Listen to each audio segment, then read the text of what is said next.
এদিকে বঙ্গবন্ধু শেখ মুজিবুর রহমানের ভাস্কর্য ভাঙচুরের প্রতিবাদে দেশের বিভিন্ন জেলায় বিক্ষোভ ও সমাবেশ করাচ্ছে আওয়ামী লীগ ও এর সহযোগী সংগঠনগুলোর নেতাকর্মীরা। প্রস্তুত হয়ে যান এবং সবাই যে যার যা কিছু আছে তাই নিয়ে প্রতিরোধ গড়ে তোলেন। চেষ্টা করছি দর্শক।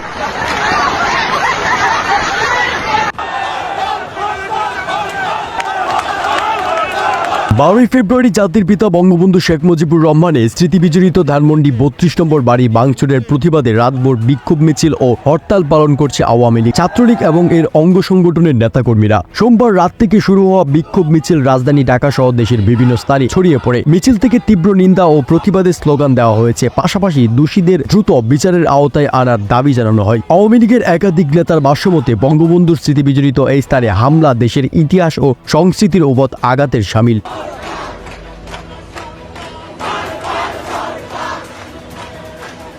যারা এই ধরনের কর্মকাণ্ডের সঙ্গে জড়িত তাদের কোনোভাবেই ছাড় দেওয়া হবে না বলেও জানান তারা। ছাত্রলীগের পক্ষ থেকে জানানো হয়েছে, ধানমন্ডি 32 নম্বর বাড়ির প্রতি দেশের মানুষের আবেগ ও শ্রদ্ধা রয়েছে। এই স্থানে যে ন্যাক্কারজনক হামলা চালানো হয়েছে তা জাতির অস্তিত্বের উপর আঘাত।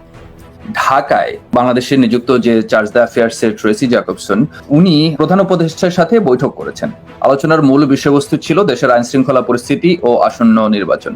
আমরা জানতে পেরেছি ওই বৈঠকে আওয়ামী লীগকে নির্বাচন অন্তর্ভুক্ত করার বিষয়টি আলোচনায় এসেছে, কিন্তু এই গুরুত্বপূর্ণ তথ্য বাংলাদেশের নিয়ন্ত্রিত যে মিডিয়া সেটা আমরা প্রকাশ পেতে দেখিনি। এমত অবস্থায় দ্য ভয়েস নামে আমেরিকার একটা সংবাদপত্রের সাংবাদিক দস্তগীর জাহাঙ্গীর মার্কিন যুক্তরাষ্ট্রের পররাষ্ট্র দপ্তরের সাথে যোগাযোগ করেছেন আজ সকালে। এই ঘটনার সুষ্ঠু তদন্ত ও দোষীদের দ্রুত আইনের আওতায় আনার জন্য সরকারের প্রতি আহ্বান জানানো হয়েছে। এদিকে মঙ্গলবার ভোর থেকে দেশের বিভিন্ন স্থানে আওয়ামী লীগ ও এর অঙ্গ সংগঠনের নেতাকর্মীরা রাস্তায় নেমে বিক্ষোভ মিছিল ও গণসহিংসতা হরতাল পালন করছেন। হরতালের ফলে রাজধানীর বেশ কয়েকটি গুরুত্বপূর্ণ সড়কে যান চলাচল সীমিত হয়ে পড়েছে।